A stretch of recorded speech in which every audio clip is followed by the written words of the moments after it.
The Foundation for Youth Investment, and welcome to today's program. Before I get started, I wanted to thank the funders who brought us together today, and I'll talk about them a little bit later, but this is a very, very complicated group of people to get together between superintendents, school boards, school district members, and all you nonprofits and funders in one place for a day is actually quite an achievement, so thank you for being here. My co-chair for the Environmental Education Funders Collaborative is Dana Marcus, and I wanted to thank the Frida Fox Foundation for also being here today. I'm glad you're here today because it's an incredibly rich topic to talk about: schools and environment and science-based education and how we get kids into nature. We're hosted today by the Environmental Education Funders Collaborative, which is a collaborative made up of funders who came together to learn more about environmental education and nature-based science programs. And I wanted to read off the members of that collaborative because they're funders who are thinking out of the box and who are doing things a little bit differently than the traditional funder that we think about. The Sandhill Foundation, the Stewardship Council, the Michael Lee Environmental Education Foundation, the Frida Fox Foundation, the Silicon Valley Community Foundation, the Packard Foundation, the Morgan Family Foundation, Applied Materials Foundation, the Bechtel Jr. Foundation, and the Foundation for Youth Investment are all current active members of this collaborative. We came together to learn about environmental education, but we also came to talk about how funders can help this field do their job better.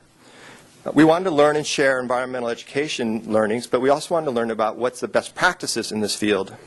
This led us to a couple of conclusions. One, we didn't know enough, so we started bringing together groups to talk about it. In our first meeting that we brought together as a convening, we brought nonprofits and teachers together. And one of the things that came out of that was that we needed to do more discussions with nonprofits and teachers. So we did another meeting. And that was very enlightening because one of the questions that came out of there is how did low-income and underserved schools get to these outdoor programs? And that led to a very interesting collaborative that you'll hear about later and a transportation fund that the funders have put together to help address this in a more systemic way as opposed to some of the proposals we see inside our foundation, which are, if you buy me a van, I can get the kids there, which is a really wonderful idea and not a super practical one.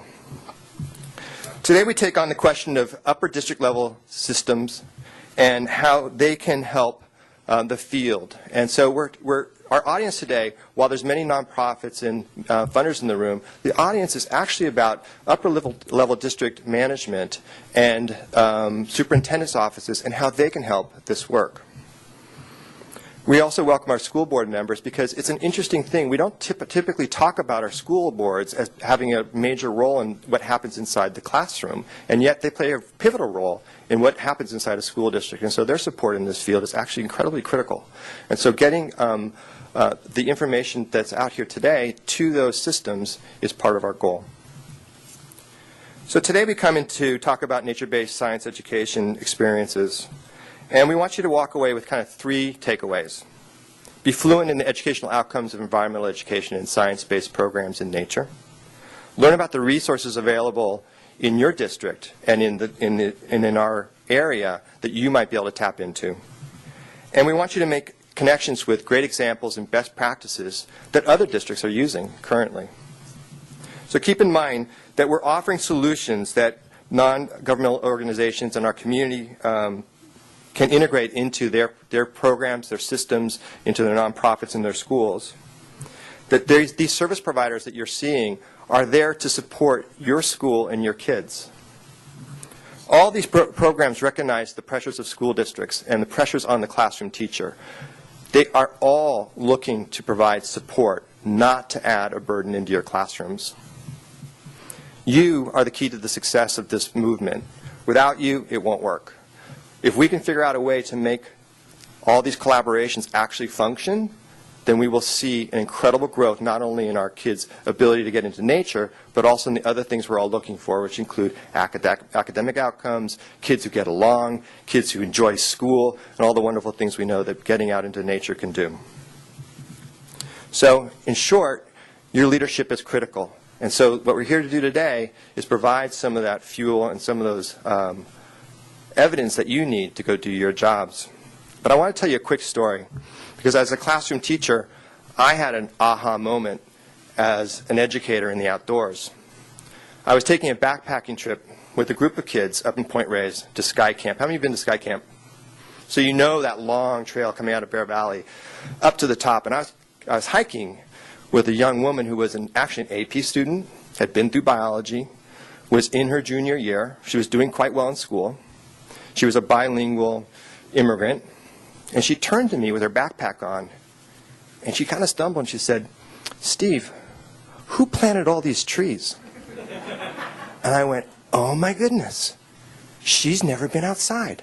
She's never seen a forest. She's never pulled a plant out of the ground to actually know what it feels and looks like. Everything she's learned was academic and theoretical. And I thought, that's not okay. How do we get our kids to actually understand what we're talking about in books? And one of the ways to do that is get kids into nature and nature-based programming. I want to introduce Craig Goldman. He is in his second year of superintendent of the Mountain View Wisman School District. Craig's career in education includes stints as a fifth-grade teacher, a principal, and a district chief financial officer. He is an active member of both the Mountain View community and the San Mateo community, where he lives and is raising his daughters, triplets, in the 10th grade. My brother's triplets, too, so I kind of get what that's a little bit about. And I just had the moment to talk with Craig, and there's something that's really interesting. We've met recently with Superintendent Torlakson of the California State Superintendent's Office, and the passion around this topic is from the heart and not from the head. And I think that Craig represents that, and I welcome him to the stage, please.